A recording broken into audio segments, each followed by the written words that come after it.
Good morning. Thank you for being here. I hope your Wednesday is going well, all that jazz.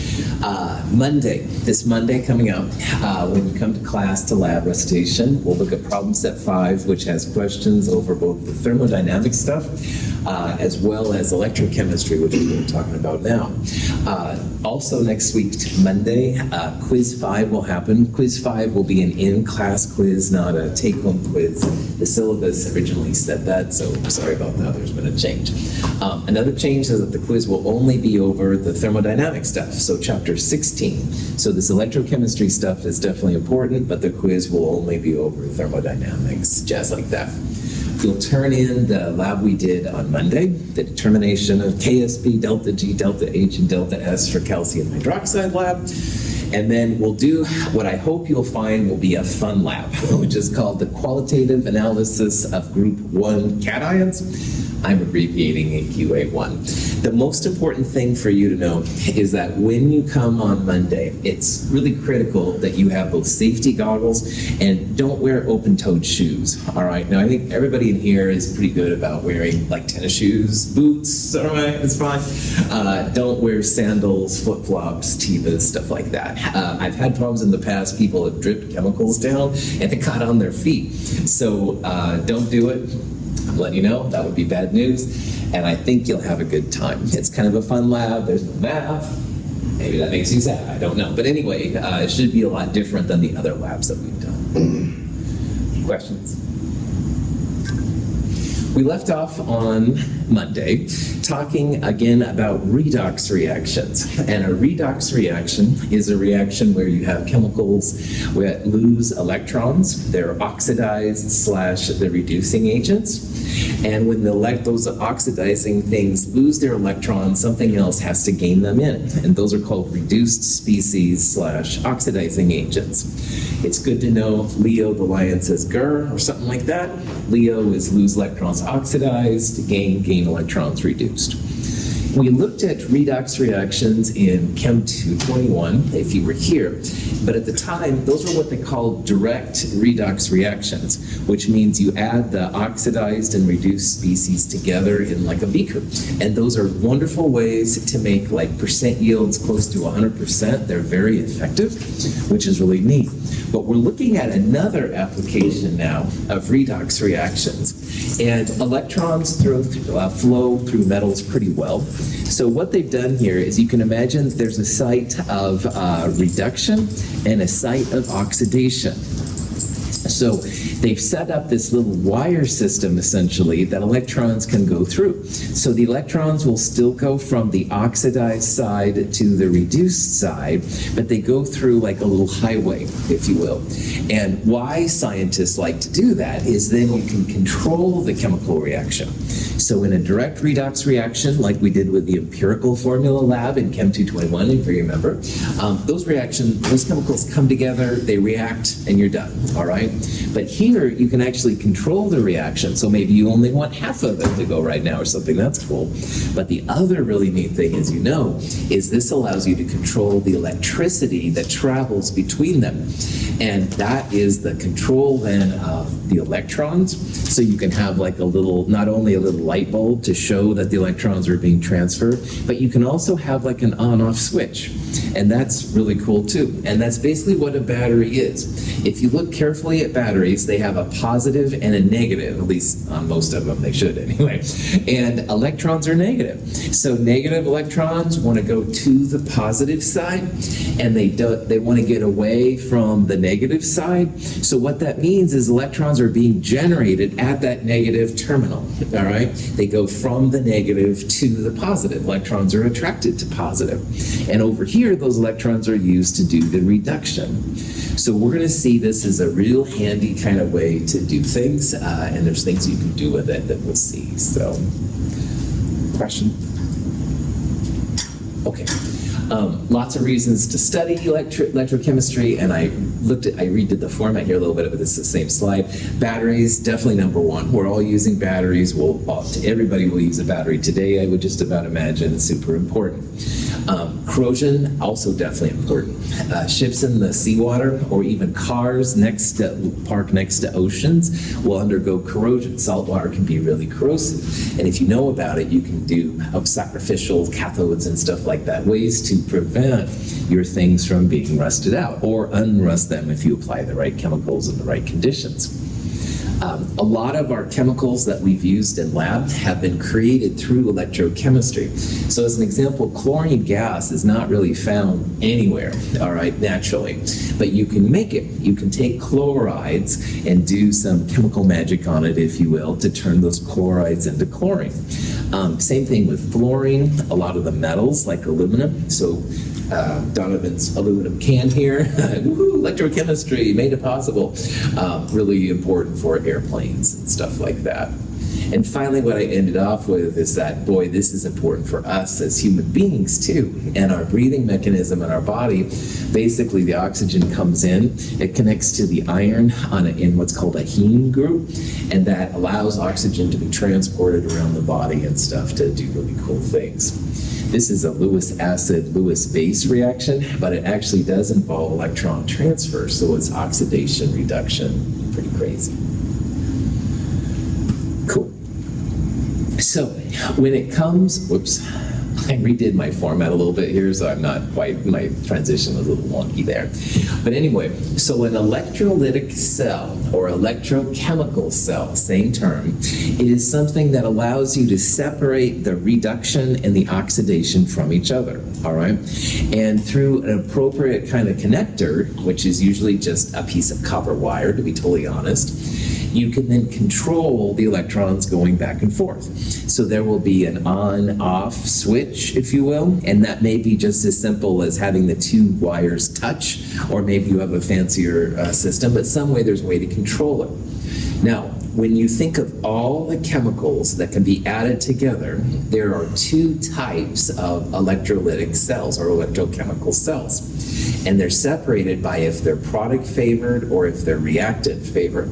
Product favored is the most common, and product favored reactions are really what batteries are all about. You have to have a reaction that happens. The fancy name for a product-favored electrolytic cell is voltaic or galvanic cell. Voltaic and galvanic are named after some scientists. I'll show you some pictures here in a little bit. But anyway, what it means is that if you have a voltaic or galvanic cell and you split the switch on it, electrons start flowing. Product favored means something happens, it's spontaneous, all right? So if you have a voltaic or galvanic cell, electrons start flowing, electrons will be created, and you can do all kinds of cool chemistry things from there. But there's another kind of reaction, we won't talk about this one as much, but they're called reactant favored reactions, and those are called electrolytic cells. And an electrolytic cell, a true electrolytic cell, is when you put the pieces together and nothing happens. So you can think about this as almost being like a dead battery, all right? Like you put all the pieces there and nothing happens. So at first that might seem counterintuitive why that's helpful, but if you have a voltaic battery, a battery that creates electricity next to it, you can actually pump some of that chemical energy into the reactant favored conditions, and you can make electricity flowing through. So electric chemical change can happen this way too. So obviously it's easier to use a product favored. It's like a battery that works, all right? You put it together, electrons start flowing, woohoo! Reactant favored reactions are like dead batteries, all right? They don't go. You have to add some energy in, so you can have like a battery or something next to it. A lot of the chemicals, including the aluminum in aluminum cans, are created through an electrolytic system. You have to add energy to make the pure aluminum come from bauxite. We will focus in Chem 223 mostly on the voltaic or galvanic cells, just to make sure we're good. Questions on that? Now, voltaic and galvanic are named after the original scientists who are both Italian, which is pretty cool, who started looking into electrochemistry. And voltaic comes from volta, all right? Galvanic comes from galvani. And that's kind of cool. These two scientists, as well as the scientist that discovered technetium, number 43, I think, on the periodic table, are some of the most famous Italian chemists of all time.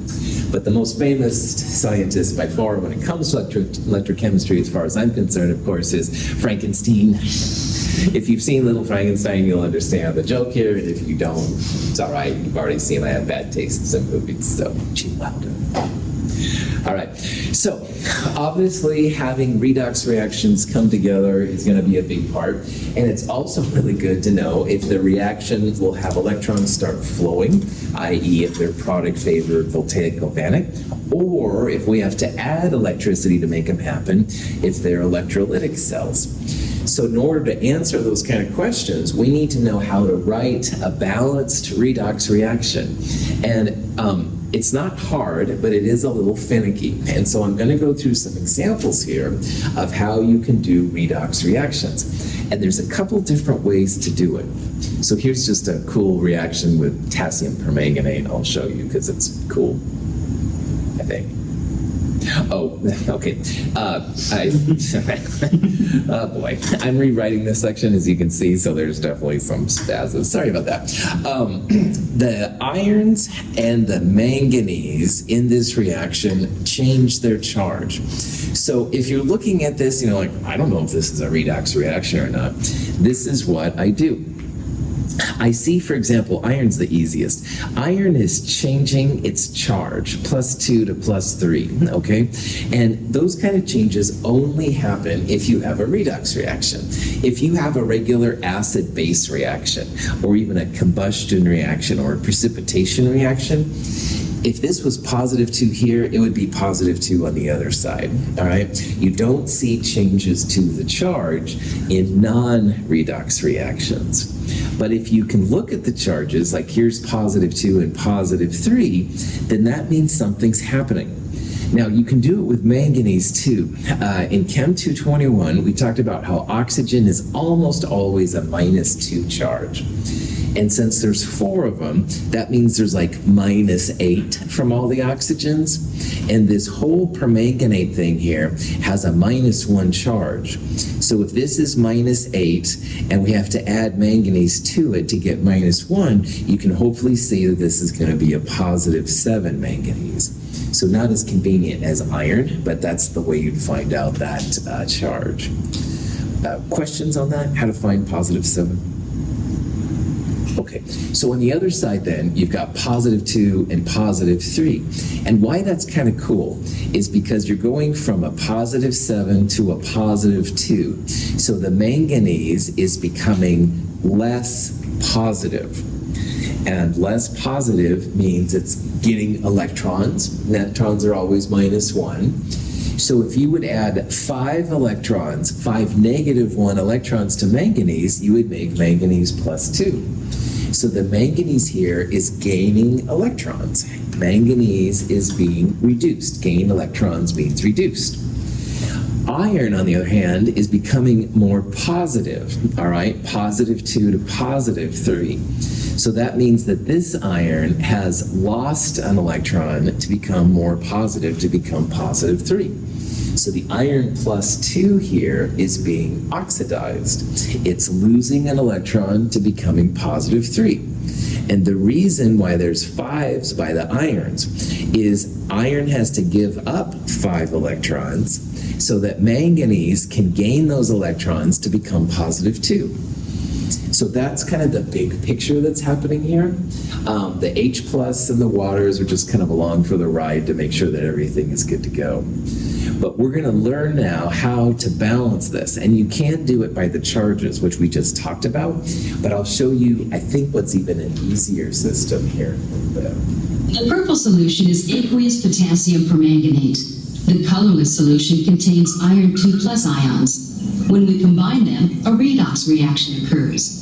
The permanganate ion is reduced to manganese 2+, and the iron is oxidized to iron 3+ ion. Product-favored redox reactions are usually fast, and there's very spectacular. Usually you'll have like explosions and color changes and stuff like that. Permanganate's kind of a cool purple color. It's really neat solution color, actually. And on the product side over here, iron 3 has an off yellow kind of color. That's the natural way the iron looks. So. I'd like to talk about this handout right here. This handout is in your companion or online, and it gives detailed instructions about how to balance these redox reactions. So later on, if you're thinking about this, you can go back and either look at this handout or these notes and stuff to see what's happening. Question? I was waiting. Oh, dude, thank you for waiting. It's no problem. Glad to have you here. Question.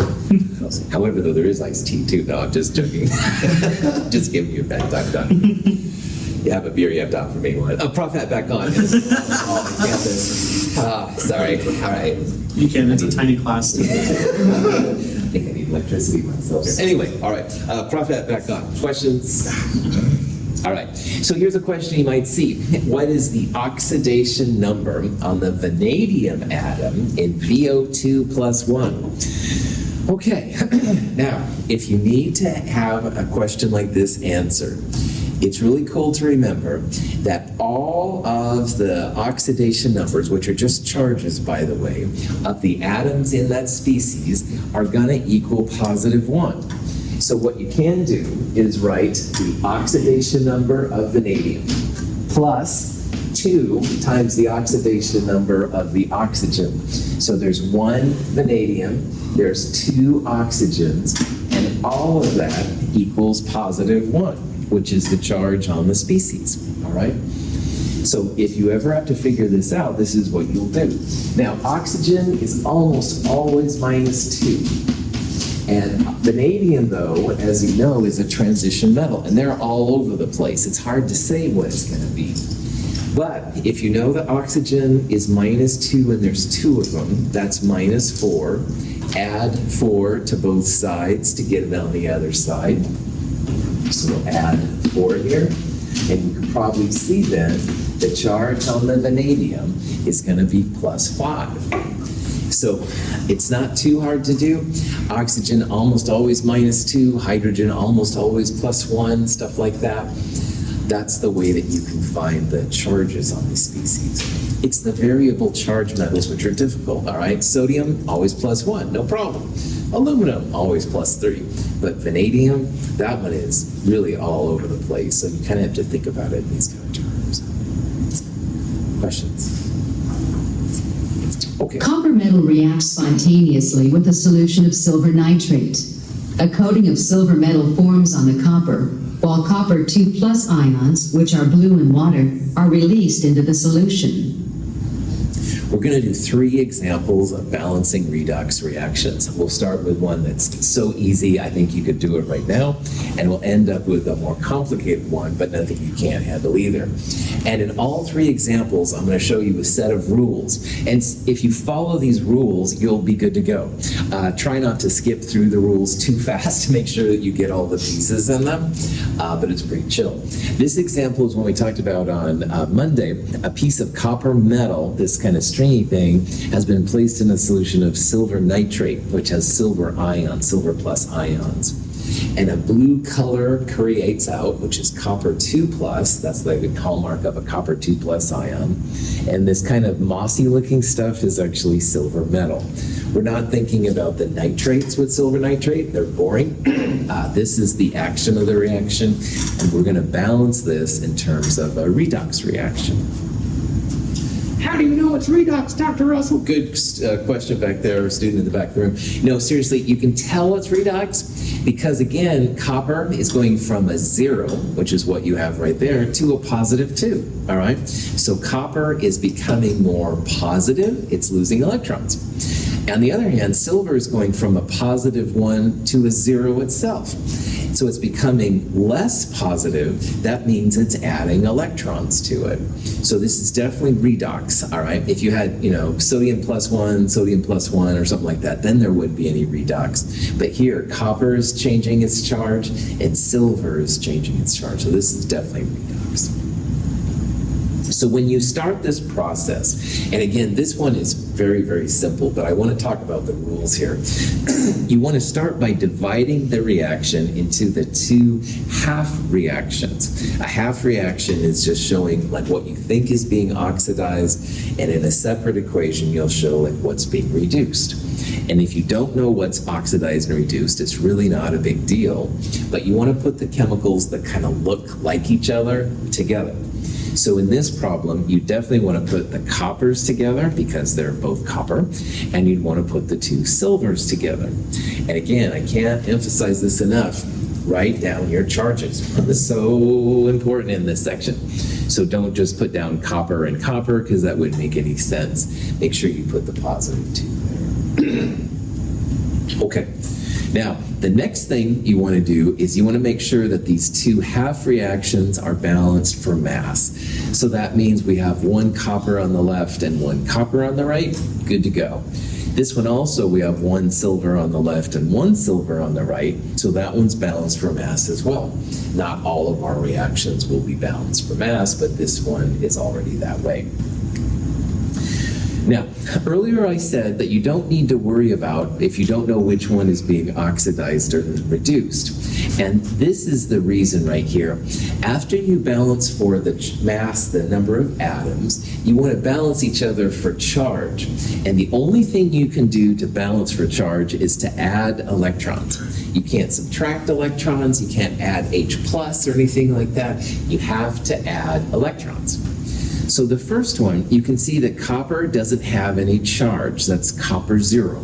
29 protons, 29 electrons. Copper 2 plus, on the other hand, is missing 2 electrons.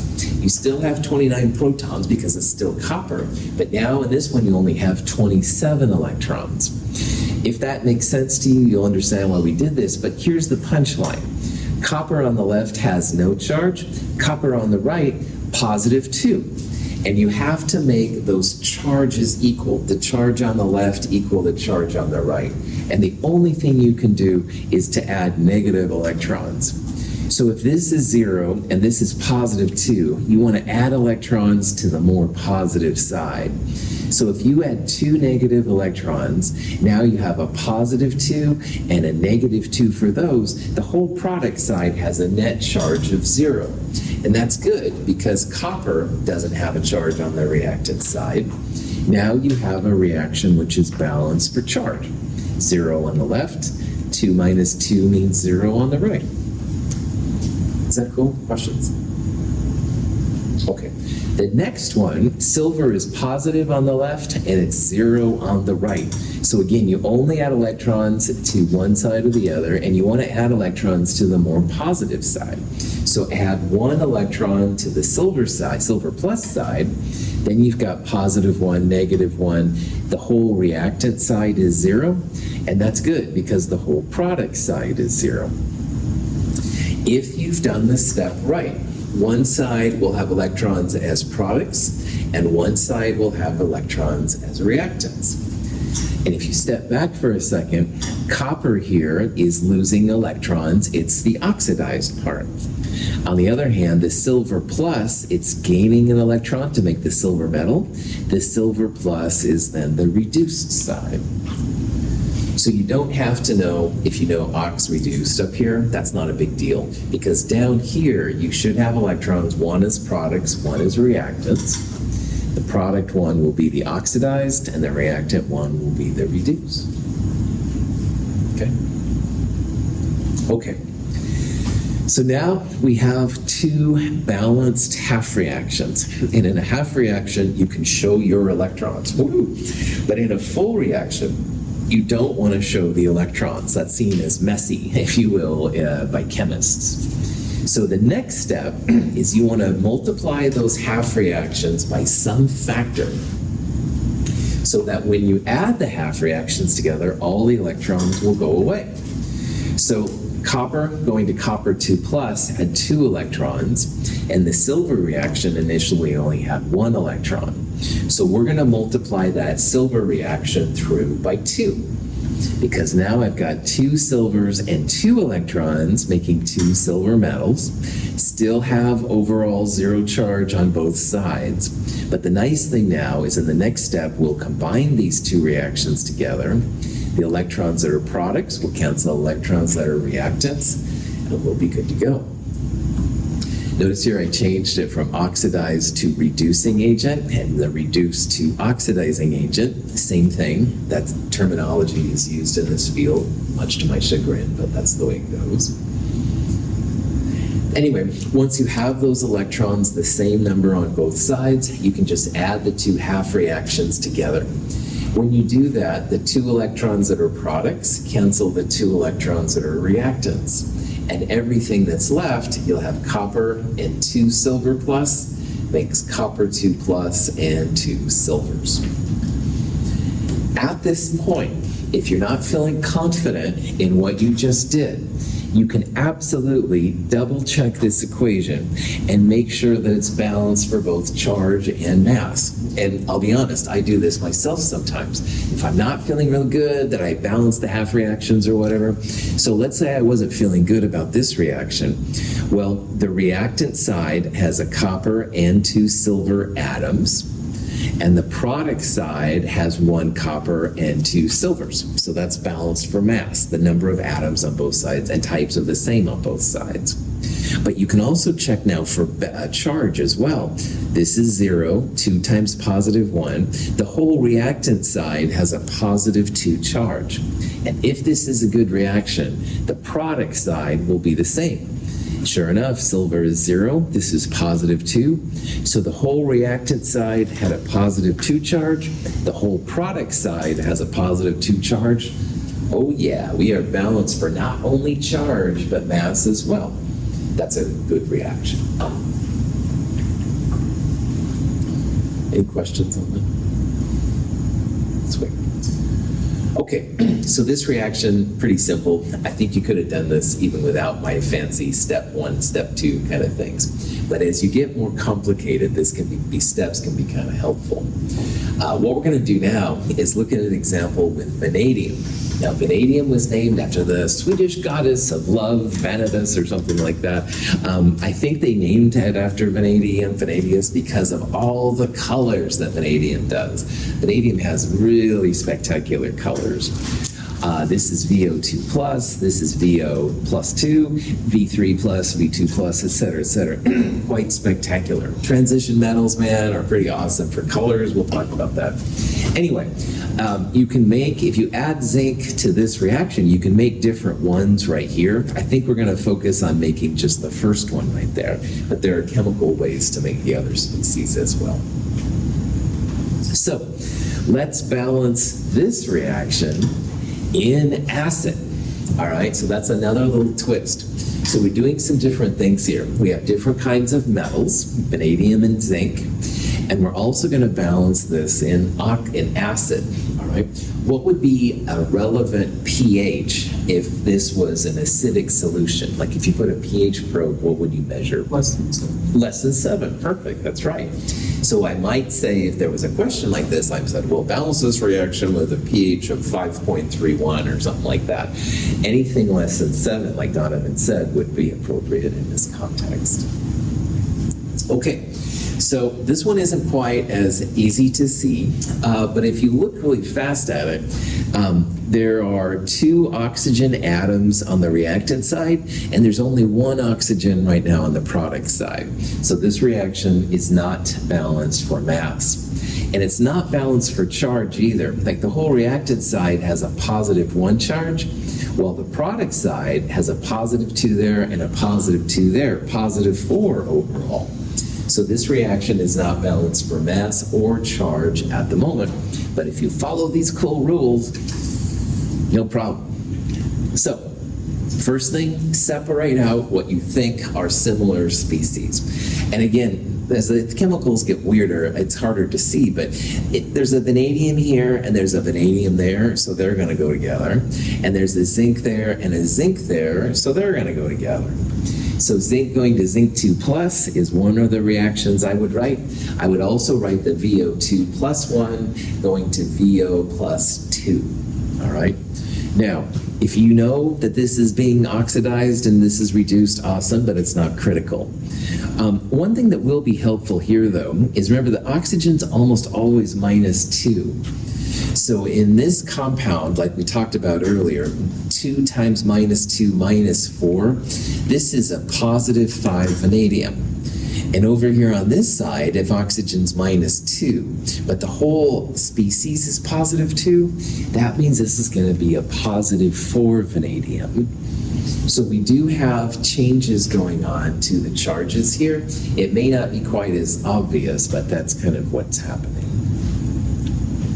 Okay, so in these steps, what you want to do, first of all, balance for mass, which means atoms. The zinc is good to go. 1 zinc on the left, 1 zinc on the right, good to go. But notice that the vanadium is not balanced for mass. We have 1 vanadium on both sides, but this side has 2 oxygens and the product side has just 1. This is when it's critical to know what your pH is. If you are in acid, you can add water and H+.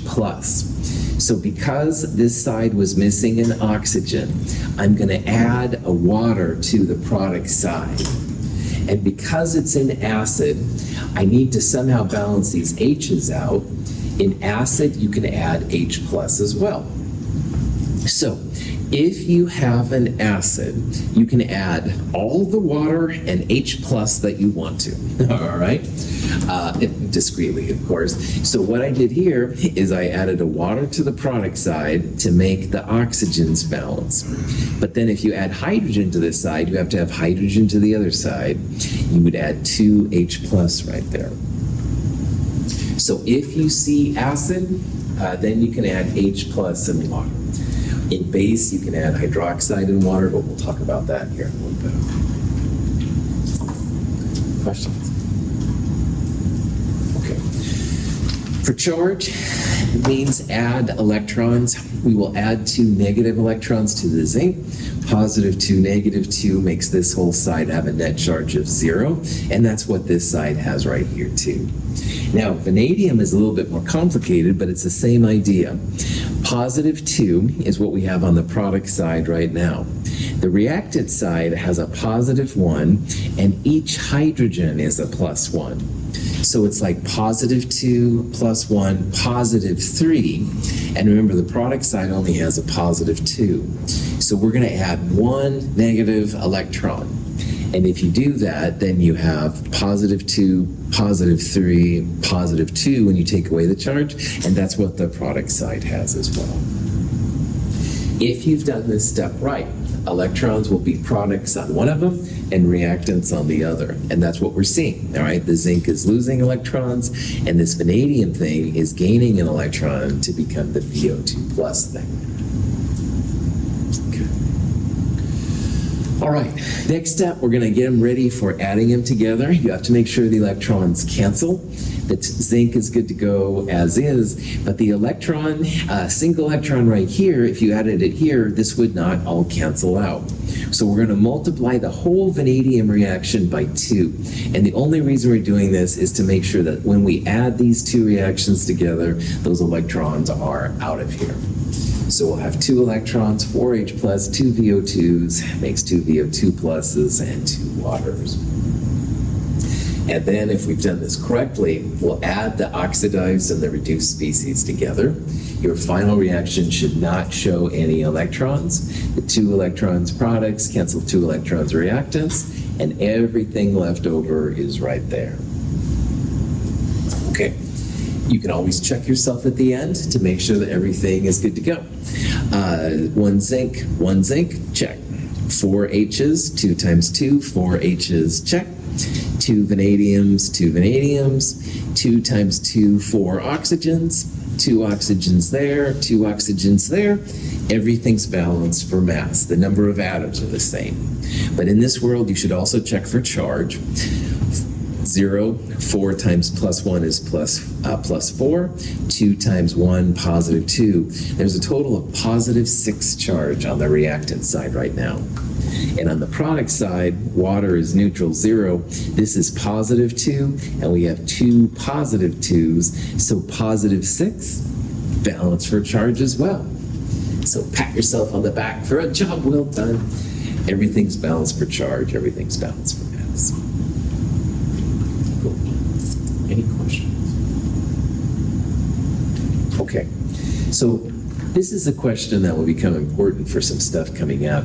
We've got tin metal reacting with some silver ions to become tin 2 plus and 2 silvers. And the question is here, how many electrons are flowing between the tin and the silver ions? And the easiest way I would find to do this is to look at one of the chemical species or the other. Tin will be a little easier here. And notice that tin is going to a tin plus 2.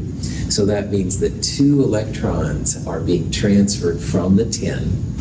Silver plus is going to silver, so we need 2 of them to accept those 2 electrons coming in. So this reaction would have 2 electrons being transferred. The silver plus to silver is a single electron, but there's 2 of them, so even that says 2 electrons are being transferred. Question? Okay. Well, as you know, acids and bases, yin yang, so important in both of them and stuff like that. I totally understand. So now we're going to look at an example where we're balancing a reaction in base. And again, as Donovan said, pH for acids are less than 7, so that means bases would have pHs greater than 7. So it might say you have a base, or it might say pH 8.97 or something. You would know to use these kind of systems. Now, balancing a reaction in base is not hard, but there are 2 ways to do it. And one way is easier, but I can just never really wrap my mind around it for some reason. So I'm also going to show you what I'm going to call Michael's method. It's longer, but it works really well for me. And if you can't use the shorter method, by all means do so.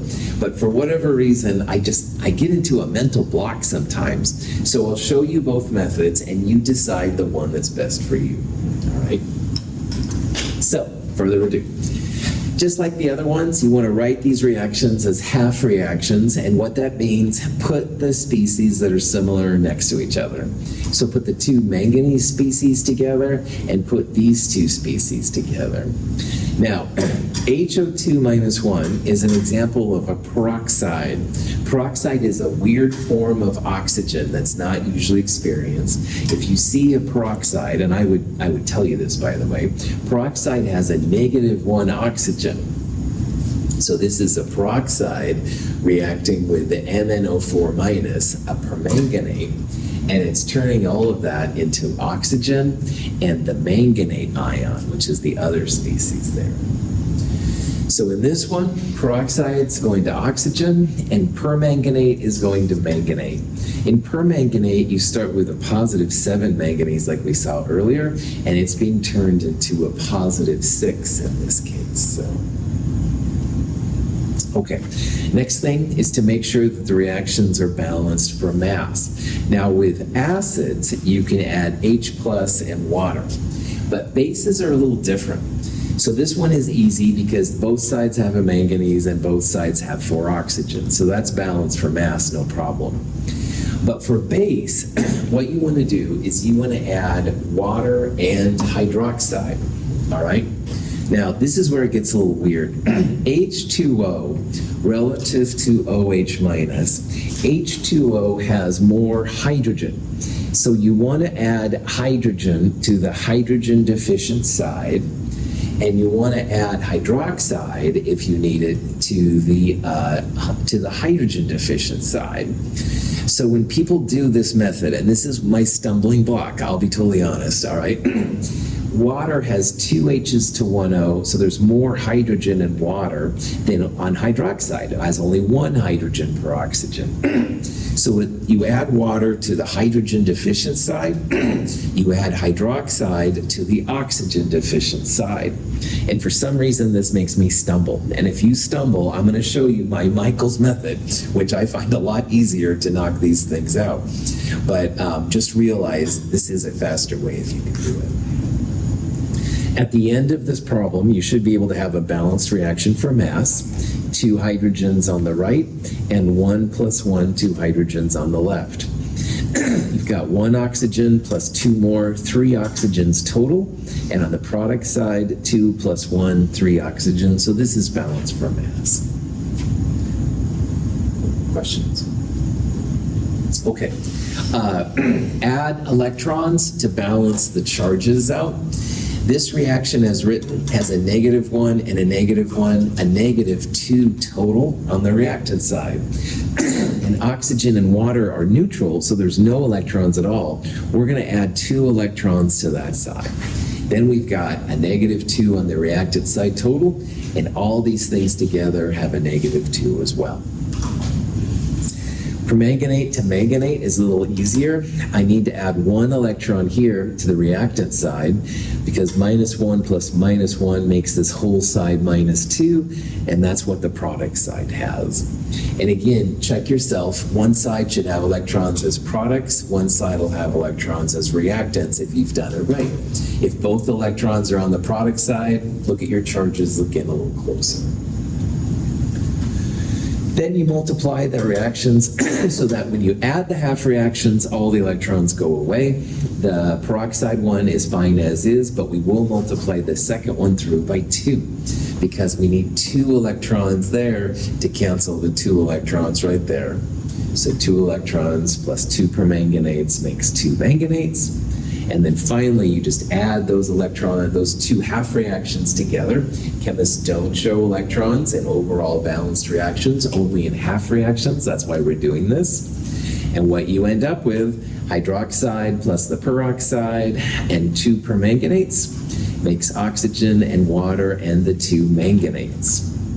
So in base, unlike acid, in base, you can add hydroxide and water. And water is what you add to the hydrogen deficient side. Hydroxide is what you would add to the oxygen deficient side. And that's what works with base. And for some reason, whatever, even after all these years, I still stumble on those. I can't wrap my brain around it for some reason. So I'm going to show you another method. It is longer than this method right here, but it is something that will work. Questions so far?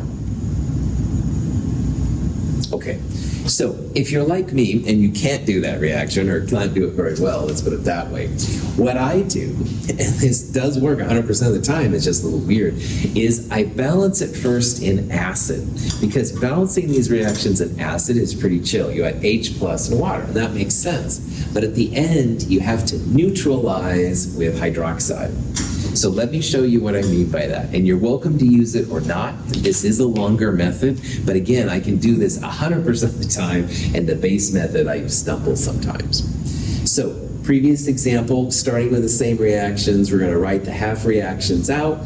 No big surprises. The manganese go together. The peroxide goes with the oxygen because they kind of look together. Same as before. Same as before, we're going to balance these now for mass, but we're going to balance it in acid. And again, acid, for some reason, always makes sense to me. So for example, the manganese to manganate, or permanganate to manganate, that one we leave alone. But the second one, yeah, duh, we need an H plus on this side, all right? So to me, that makes sense. In the last example, we added water and then we added hydroxide the other side. I can see this in my mind really easy. Okay, so if you can't see the water hydroxide example, it is better. But if you're like me, add H plus and water here, pretend it's an acid at this point. Okay, then you balance the reactions for charge. -1 on the left, +1 on the right.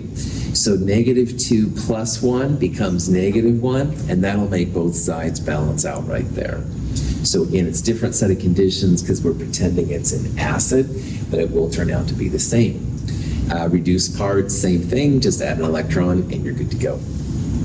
We need to make sure that the 2 half reactions have the same electrons, because when we add them together, we need to make sure they're the same. 2 electrons there, we'll multiply the second one by 2 electrons as well to make sure that one's balanced. And then like before, we're going to combine those 2 half reactions and no electrons will show. And this is the reaction you get. It's HO2 minus plus 2 permanganates, makes oxygen and H plus and these 2 manganates. But This is in acid, all right? It's not in base. And we want this reaction to be balanced in base. So we're not quite done yet, all right? The next step we have to go through is we need to balance this reaction for base. We have to get rid of all the H plus because that's the hallmark of acids. So what you want to do is you want to add a hydroxide to each H plus that you have because H plus plus OH minus makes water. And if you add a hydroxide to the product side, you have to add a hydroxide to the reactant side. Chemistry is like math in that way. If you do one thing to one side, you have to do it to the other side. So what we're going to do here, that H plus, we've got to get rid of it. So we're going to add a hydroxide to it because H plus plus OH minus makes water. That'll neutralize that. But if you add a hydroxide to the product side, you have to add a hydroxide to the reactant side as well. So these two combine to make water. Our H plus is gone. We have a new OH minus right there because this is a base. And lo and behold, same reaction as before, all right? So when you're balancing these equations, all right, I'm hoping that you can just add water and hydroxide and be good to go, all right? But if you're like me, anyway, you need to do it in acid first and then balance in base, it's totally fine. And I've done graduate level research in electrochemistry and I still do this, so don't take it any personally. It's no, disrespect or anything, but I don't know. Some people's brains just think differently, I think. So either way you want to do is fine, doesn't matter. At the end, absolutely make sure everything is balanced. So charge -1, -2, -3, -4 total right there. And on the product side down here, 2 minus 2 would be -4 as well. And if you balance them out, all of the atoms are balanced and stuff. So you're good to go either way.